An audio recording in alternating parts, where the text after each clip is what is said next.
Viongozi kutoka kaunti ya Kitui ambao wanamuunga mkono Rais William Ruto wanaendelea kumpigia debe kuchaguliwa kwake kwa muhula wa pili. Wakizungumza kwa katika eneo la Kitui ya kati, viongozi hao wakiongozwa na mbunge wa eneo hilo Rachel Nyamai wamesema kuwa Rais Ruto ameanzisha miradi mingi ya maendeleo, hivyo anapaswa kupewa muda zaidi ili aweze kukamilisha miradi hiyo. Mary Chalo Anari.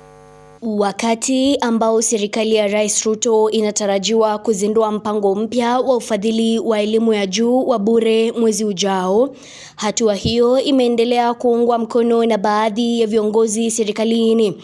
Viongozi wanaomuunga mkono Rais Ruto eneo la Ukambani wakimsifia kwa kuwaondolea wazazi mzigo wa kulipa karo ya elimu ya juu wakati wanafunzi wanajiunga na chuo kikuu, jambo ambalo serikali ya kitaifa imeahidi kushughulikia kikamilifu. Ya primary mnatafuta saa nyingine ya secondary, japokuwa serikali pia imesaidia sana, lakini ameongezea pesa ya Ministry of Education maradufu, imeongezwa maradufu ndio aweze kusaidia wazazi wetu. Na siku ya leo kama sisi viongozi tukiwa hapa, tunataka kuwatangazia ya kwamba toka mwezi wa 9 His Excellency Dr. William Samoei Ruto amesema ya kwamba hakuna mzazi yoyote atalipa pesa fees ya university, yote itakuwa inalipwa na serikali. Hata hivyo, viongozi hawa wamekashifu viongozi wa upinzani akiwemo kinara wa DCP Rigathi Gachagua kwa madai kuwa nia yake ni kupinga maendeleo katika sekta ya elimu, akidai kuwa Rais Ruto anaendesha taifa la Kenya vibaya. Rais amesema kuanzia next year, tulikuwa naye jana, na amesema kuanzia next month hakuna mtoto atalipa karo ya university, serikali italipa.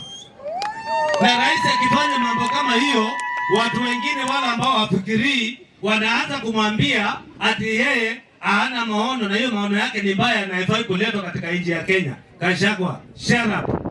Fanya biashara nyingine, ulitolewa kwa serikali na usifikirie kuna wakati Wakikuyu wakatuchagua kama president. Kama kabla yako hawezi kukuchagua kama president, who do you think will elect you as a leader of this nation? Ati Rais Ruto anasema hawezi kukubali kaunti moja ibaki nyuma.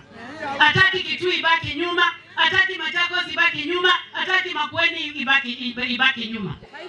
Na kama ilivyo ada, wamemnadi Rais Ruto kwa muhula wa pili, wakishikilia kuwa ipo haja ya rais kupewa muhula huo ili kuhakikisha kuwa ahadi zote ambazo ametoa kwa Wakenya zimetimizwa.